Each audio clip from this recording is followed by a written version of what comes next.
Under the Texas Constitution, there's a provision that explicitly gives the Speaker the authority to arrest fleeing House members. They just need to put them all in handcuffs, drag them in, throw them in the middle of the chamber, lock the doors, and unhandcuff them. There are a couple of them would go bug-eyed crazy, and they did. As soon as they come back in the state of Texas, they will be arrested. They will be cabined inside the Texas Capitol until they get their job done. We refuse to be a hostage. That's right. To remain a hostage within the state of Texas. And I know that there are search warrants out for us, and I'm ready to be arrested. What do you do to a slave if you don't do with nothing but arrest them when they flee? We fled Texas, and if they want to arrest me, go ahead. I'm ready to be arrested. The all-Republican Texas Supreme Court voided a lower court ruling that blocked the arrests of the Democrats who don't show up for the year's second special legislative session. House Republican lawmakers ordered the chamber's sergeant-at-arms and any law enforcement officer under their direction to round up the missing Democrats under warrant of arrest if necessary. There being 80 ayes and 12 nays, the motion prevails. The sergeant-at-arms and any officers appointed by him are directed to send for all absentees whose attendance is not excused for the purpose of securing and maintaining their attendance under warrant of arrest if necessary. I'm Rayy, and welcome back to Rebel HQ. Last month, Democratic lawmakers from Texas fled the state in an effort to prevent the legislature from passing a restrictive voting bill. The Texas Democrats traveled to D.C. to encourage federal lawmakers to pass comprehensive voter protection laws. As long as it takes to kill this legislation, whether that is a few days or whether that's for the remainder of the special session, that's up to the Republicans. We urge the U.S. Senate, we urge Congress to pass federal voting rights legislation to use all of their power to protect Texans, to protect Americans, and preserve our voting rights and preserve our democracy.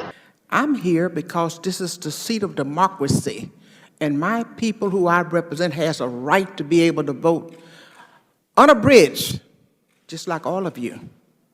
You may not want to recognize it, but we're supposed to have those rights. That's why I'm here. I'm here fighting for them, and I have the right to fight for them. And someday I'm hoping that I don't have to keep fighting this fight, and my grandchildren and my grandchildren's children will not have to keep repeating these struggles. Texas State Democratic Rep. Thompson gave an impassioned speech in front of the House Committee on Oversight and Reform, where she shared her own personal experiences with voter suppression. When I first voted, 60-some years ago, I had to buy a poll tax. And they did not exempt me as they did others. And Texas has had a poll tax, and we did not get rid of our poll tax until 1966, even though the law had been passed. I could not vote. My grandmother could not vote in the primary, Chairman Raskin. And you want to know why? Because she was black. And primaries was for white only. If the Texas Democrats are arrested, they will not be charged criminally. They will instead be returned to the Texas State House, where they will be forced to vote on the restrictive voting bill. Because Republicans are in the majority, the bill is likely to pass. The Texas Dems' plan is to lobby Congress to pass a voting rights bill that will negate the attempted voter suppression that will pass at the Texas state level. The Texas Dems have stated that they are confident the U.S. Senate will be voting on a substantive voting rights bill this week.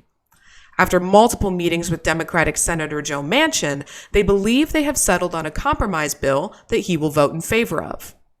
The Senate is still in, and it's our understanding that there will be a vote on a new voting bill this week.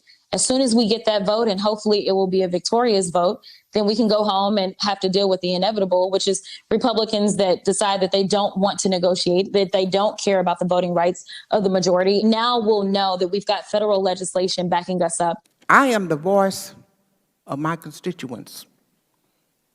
And if I had to walk to Washington, D.C. to get you to hear what I had to say, to fight for my constituents, I use any means necessary to get my point over. I meet with anyone that they allow me to talk to them about preserving and protecting the rights of my constituents to be able to have a say in their democracy.